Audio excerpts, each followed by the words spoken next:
This is Stanford Engineering's Future of Everything, and I'm your host, Russ Altman. Fluid mechanics and fluid dynamics are the studies of how fluids behave, the physics of fluids, if you will. Two of the most basic concepts in fluid flow are laminar flow and turbulent flow. Laminar flow is smooth, quiet, and orderly. Think about a slow-moving river where a floating stick flows a smooth, lovely path down the stream. Turbulent flow is more random, involves mixing and big differences in pressure, and can be loud. Think about the water at the bottom of a waterfall and what our little floating stick will experience if it falls down the fall. Computational methods for understanding and predicting the behavior of fluids is critical for many systems. For example, airplanes create turbulent airflow and noise as they fly, and especially as they land and take off. But we will learn airplanes have gotten quieter in the last 30 years thanks to some of these technologies. Similarly, wind turbine farms have all kinds of challenges in the placement of those windmills so they don't interfere with one another. Well, Professor Sanjiva Lele is a professor of aeronautics and astronautics and of mechanical engineering at Stanford University. His group applies simulation techniques broadly, but many of their applications are guided by an interest in sustainability and environmental impact mitigation. Sanjiv, let's start out with a very basic question. What got you interested in fluid mechanics in the first place? Well, as I was doing my undergraduate degree, I got exposed to the broad range of applications that fluid mechanics applies to. And so that got me started. And so I started learning more about it. Now, people who are not familiar with fluid mechanics might need a little bit of a definition of what is inbounds, what is the main interest and focus of fluid mechanics and the research, not so much the application areas, but for starters, what is the general approach to fluid dynamics? Well, so fluid mechanics is a very broad subject and so on. It deals with fluid motions in general. And so fluids can be whatever they are in many applications. So if you're thinking about air transportation, then the aircraft is flying through the atmosphere. So air is the medium, that is the fluid that is going over the aircraft. If you're dealing with underwater application and so on, then water is the fluid that is of interest. Of course, there are many more complex fluids that arise in biological applications or in also other technological applications. Fluids need not be just water and air, but I think we all understand what a fluid is. And yes. Fluid dynamics is the science which allows us to predict the outcome of fluid motion in terms of forces that it produces on bodies, in terms of an application that is near and dear to me is the sound that flows produce and so on. Another application that is of interest to me is how do wind turbines work and so on, and what can we do to improve their performance in the context of a wind farm. Yes. So you've just listed all the things that I now would love to get into, and we can actually do it in the order that you actually suggested. So let's start out with this field that I've learned in preparation for our conversation is called Aero Acoustics. Fascinating. I have had the privilege of growing up near John F. Kennedy Airport as a child, and now living near San Francisco Airport as an adult. So I am extremely familiar with the sounds that can come out of airplanes. And indeed, as you will know very well, when I was a young child growing up in New York, there was something called the supersonic transport that flew directly over my home in Long Island. So let's start out. Give me an overview of Aero Acoustics, and then let's get right into the questions that your group is asking about it. Yeah, so aeroacoustics is the science of sound and how sound is produced by flows and so on. In aeroacoustics, we are dealing with airflows over airplanes or other technology. The governing principle is that it is the unsteady behavior in the flow. If the flow is just laminar and steady, then it doesn't produce any sound. The flow fluctuates, and it is the fluctuations in the flow which cause forces to fluctuate that are exerted on bodies and turbulence that may be present in the flow. Turbulence, we all intuitively sort of have a feeling that it's irregular and chaotic and so on. So when there is that chaotic flow going on, then there are sort of little elements of fluid are being compressed and expanding and so on in chaotic random ways and so on. And that produces sound that converts some of the mechanical energy into acoustic energy, which propagates away as waves. Yes. So it's very interesting because it's obvious now that you say it, but I have never observed a turbulent situation that wasn't also making noise. And I guess they come part and parcel together. So when I look at turbulence, when I look at a waterfall, it's loud. And when I look at a jet flying by, it's loud. Is it, just so I can understand from more of a layperson's view, is the sound, because you said it's from the compression and decompression of the matter, like the water or the air, and that's the basic cause for the sound itself? Well, those are the sound waves that are transmitting that sound further and further away. So the question is, why can't the flow just move in the way it is moving and not produce the sound? And so, I mean, basically, in a flow, there is pressure variation.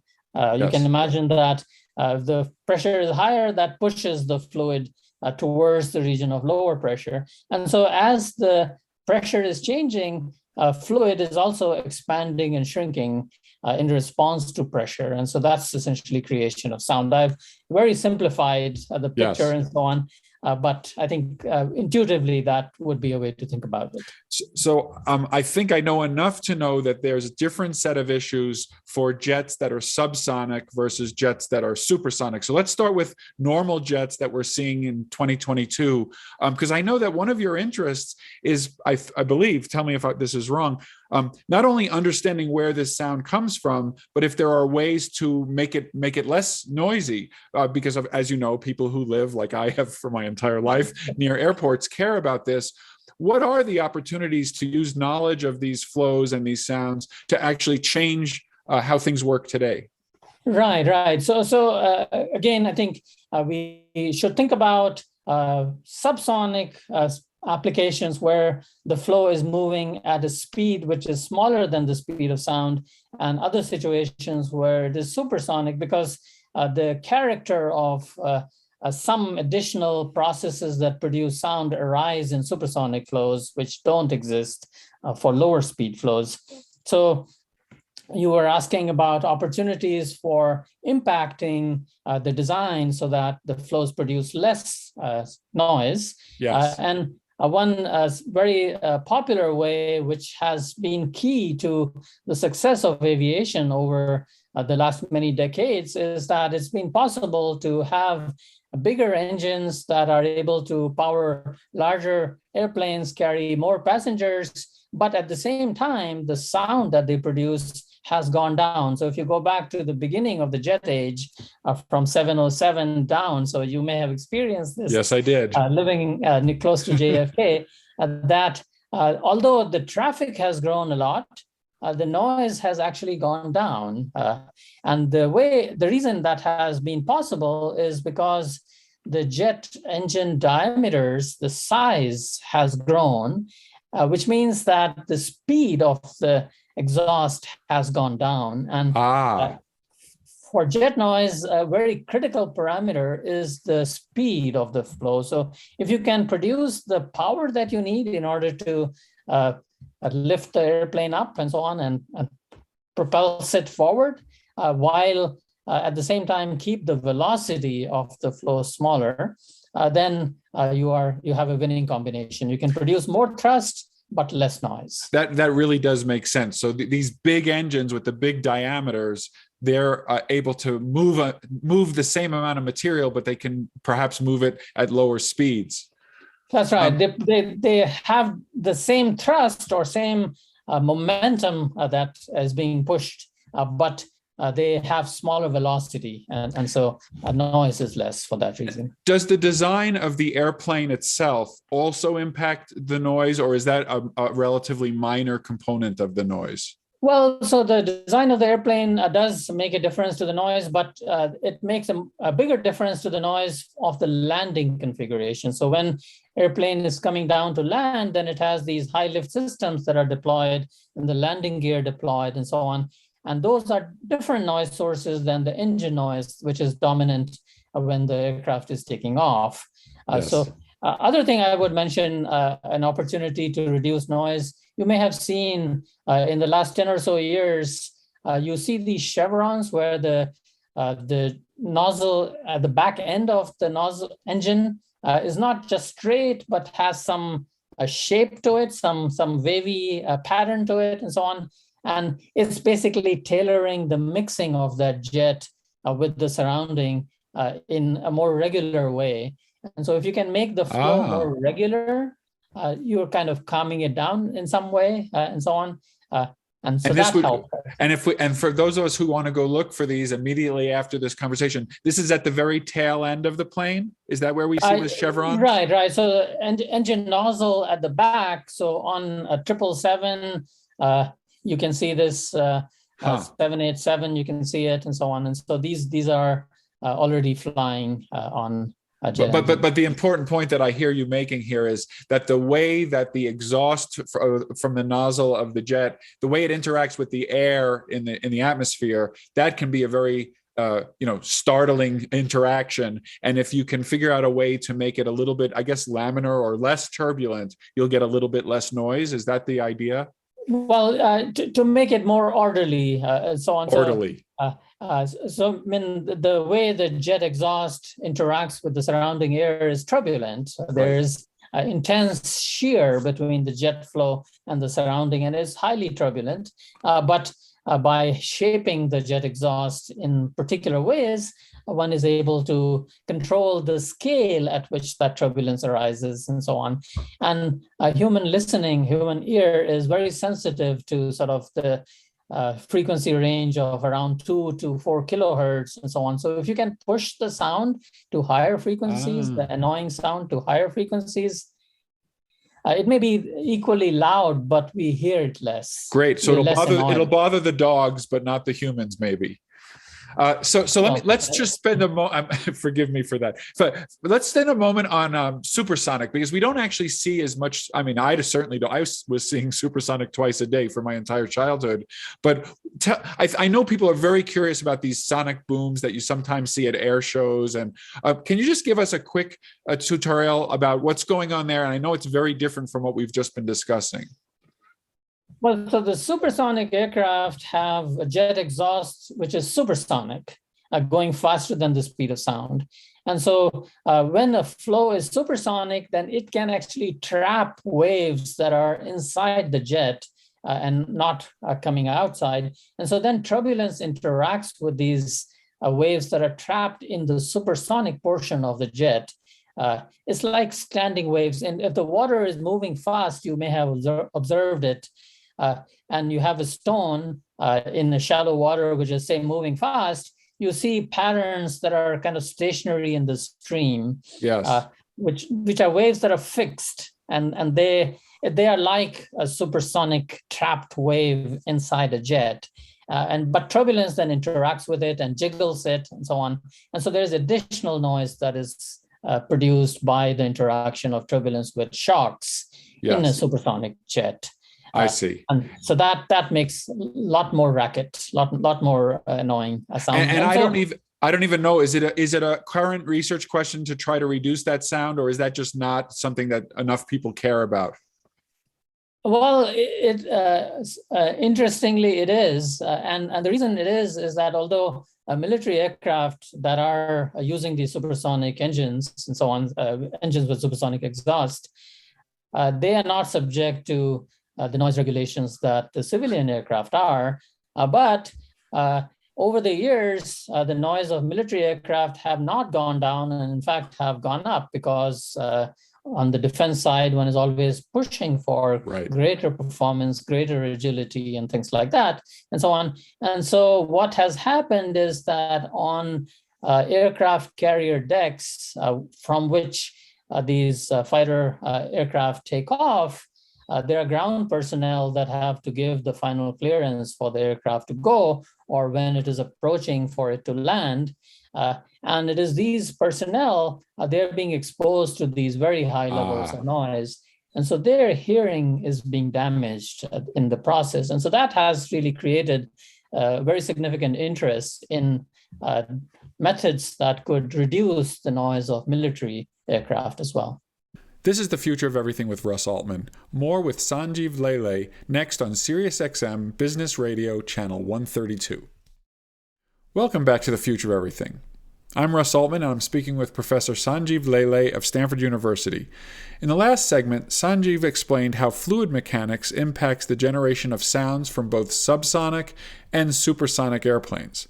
In this segment, he will tell us how fluid mechanics can be used to increase the efficiency of wind farms that are generating electricity.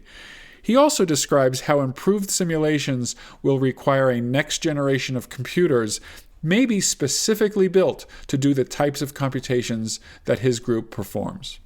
But I wanted to move over to a new topic because I know you also do a lot of work on wind, and you mentioned it in your introductory comments, wind turbines, these farms that are generating electricity from wind. And people see them and they're very lovely to look at as you're driving around the countryside. But what are the main questions that somebody like you with a fluid mechanics, fluid dynamics background, what are the issues in wind turbines that get your attention? Yeah, so, wind is a great resource, is renewable, and when the sun is shining, there's solar energy that can also be used. But sun also produces wind in the first place, and so on. And so we can utilize it, and it doesn't require much other resource to be used, like water and so on, is not required for operation of wind turbines. So one of the sort of significant issues that has come up is in the setting of a farm, you have the wind developer has a certain amount of real estate on which the wind farm is developed. And so sometimes they may choose to place wind turbines that are close to each other or they are behind each other and so on. And the wind, of course, comes from different directions in different places and so on. So if you have turbines that are in the wind shadow of another turbine, then the downstream turbine sees less of the wind and so on because of the fact that the upstream turbine has created a wake where there is less wind. And so the power that can be generated by a collection of many turbines can be significantly constrained by these wake shadows of upstream turbines. And just to give you a sense, this loss or performance that is not gained can be very large, can be almost like 60% or 40% and so on has been observed in some large-scale farms. And so it's really dramatic. Of course, in a more typical situation in terms of average over a whole year, with wind coming from different directions, the numbers are not as staggering as that, because that would be the worst case situation and so on. But if we're talking about significant losses of potential of energy that are lost because of perhaps non-optimal configuration of the windmills. Correct. So how do you approach this? I guess we haven't talked about it, but your expertise of your lab, one of your expertise is these very high fidelity simulations. Is this the kind of thing that you can then simulate before they build it? Well, so right. And also the thing is that, of course, in any engineering problem solution, one uses methods of different fidelity. So depending on the question, so we do simulations of interacting wakes of turbines so that we can see if we were to operate the upstream turbines a little bit differently, what gain can we have for the downstream turbine? What is the collective optimization that we could carry out if we were allowed to sort of tilt, say, the upstream turbine a little bit, so that if you tilt it, yaw it in the wind instead of facing the wind straight head on, if you tilt it a little bit, then its effect is to steer the wake. The wake goes, instead of going straight back, it gets steered a little bit to the side.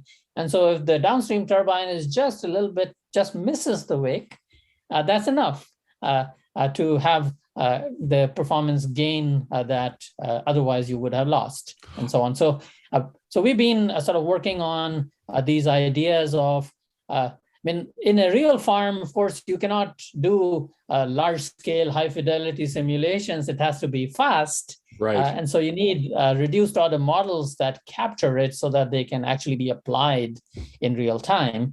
And so on one hand, we do large-scale simulations where the turbulence in the wakes and so on is all resolved, but then we also bring it down to engineering level models that can integrate with real-time control systems.